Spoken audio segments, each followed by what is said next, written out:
we've danced around it. We even mentioned IIM. If you're an aspiring PM, is an MBA a good path to getting in? Sure. So I think it's a very frequent question that people, and I did a video on my channel also, that do you want to kind of do an MBA? See, I think it's all about experiences. What do you want? Like the first question that you asked me, right? What do you want to drive from this for any experience that you want to do, right?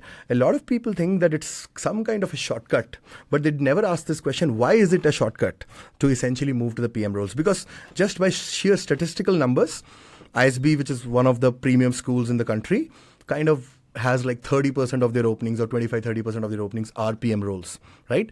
It used to be more consulting roles maybe like 10 years back, right? Where 80% of those roles were consulting, banking and things like that. So we need to ask this question slightly more deeply and ask that why does it work, right? The sheer reason it works is because of threefold, right? One, you have really good peers, right? Whenever you're doing a case, you're getting divergent views, right? Which are generally not visible on the internet. When you're reading somewhere, you don't really know how Aakash thinks, how Shravan thinks. And because there is a certain kind of filtration criteria to each of these schools, you know that the view is coming from someone with a certain amount of credibility or certain amount of proof of work that they've done in their lives. That's one. I think the second reason is that you consistently do a lot of cases, which are like real life problems, that you pick up the case of Amul and say, how did it scale as a cooperative, right? Now, there you have to think about tons and tons of variables, that what was their model, what was their branding structure, how did they position it to the customer, what was the value prop, was it clear enough, right? So you're able to see a problem from a system lens. I think that's the second thing. And the third thing is obviously the network, right? An MBA school enables you to reach out to someone who's already a PM, probably at Google, right? I think these three things, when people do understand that these are the three tenets that why an MBA generally works to help you to a PM role. But is it the title of an MBA or the degree that really helps you move there? Or is it the experience on these three tenets that really makes you capable to do that, right? And I keep telling people that if you're able to build these three tenets by yourself, right, you don't have to do an MBA, right? Do an MBA for the experience to grow as a human. Like Naval Ravikant always keeps saying that specialization is for insects, right? You need to grow like as a generalist. And when I say, how are you a good generalist, right? People say doing multiple things at a time is probably becoming a good generalist. But I say no. Probably there's one thing that you're really good at and you're probably in the top 1%. But even in the remaining things, you have to be in the top 10%. That's how then you're a really good generalist. Then you can say that in juggle, right? And that experience, if it shapes you as a human in your human values, I think you automatically become somebody who is looked up to, who is a leader, and that really leads to that outcome, right? So simple answer, not to revolve around the same thing. If you really want to improve in the human qualities which make you a really good leader, the ability to kind of solve problems analytically, build attention to detail, MBA is a great thing to do. Right? It's the kind of network that you would aspire to do that. But if you're doing it just for cracking a PM role, I don't think it justifies like spending 2 years in a school when you're not really clear why you want to be there. Yeah. Yeah. And the cost component that I think people don't realize is, of course, you aren't earning and you aren't growing in your current career. But I think that one reason potentially that an MBA could be good, and I'm curious your thoughts on, is getting a good brand. Yeah. Because I find that, like, if you look at a top company, Google, Flipkart, they only want to hire from IIM, ISB, or IIT. So if you have the IIT, it feels like maybe it's overkill because they would already look at you. But if you don't have that top tier undergrad, then it feels like if you can break into a top tier MBA, a Stanford, a Harvard, it actually does make sense to get that brand just so that they'll talk to you.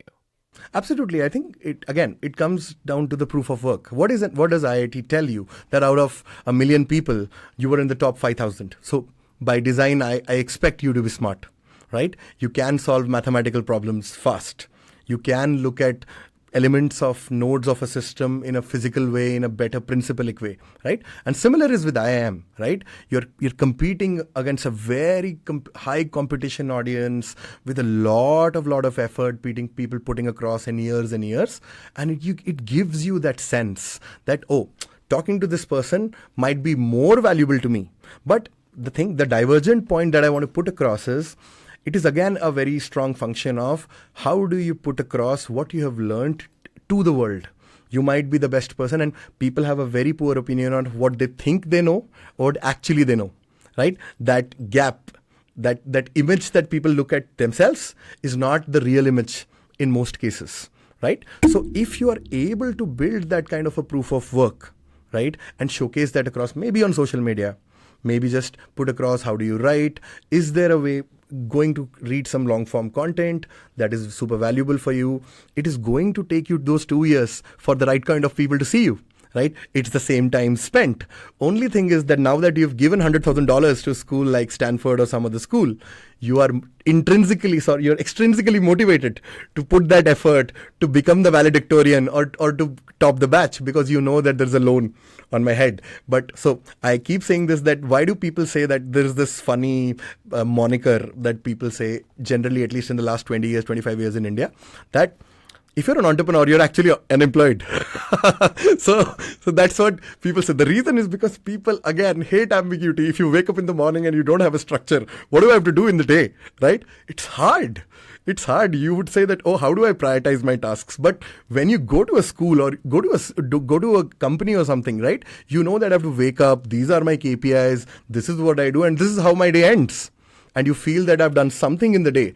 But if you have nothing to do, and it is that intrinsic drive that has to push you, I don't think a lot of people have that. So that's the real reason that MBA schools kind of function that way. You have to, it's the one place where money can buy you that experience, right? Yeah. Money can buy you that discipline. Another place you could spend money is PM courses, PM certificates. What's your take on those?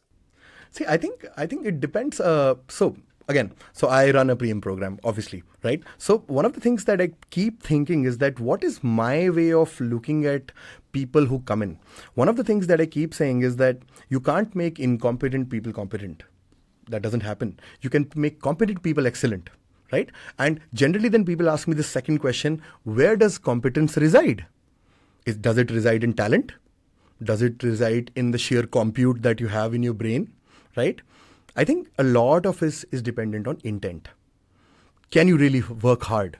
Like I keep saying this, that no extraordinary problem was solved through ordinary intent, right? And what does that really mean? That means that you get up, and if you really want to learn something, even if it's at Saturday, Sunday, can you just let go of going out with your friends and go to office and say, no, I want to learn this. I want to really do this because it makes me a better operator. It makes me, and if that is what comes in, right, then it's very easy to shape deeper principles in PM courses, right? If you're not coming with that intent, if you think that it's a hack, like some program which will teach me like, oh, this is analytics, this is design, this is tech, this is probably art of problem solving, doesn't help.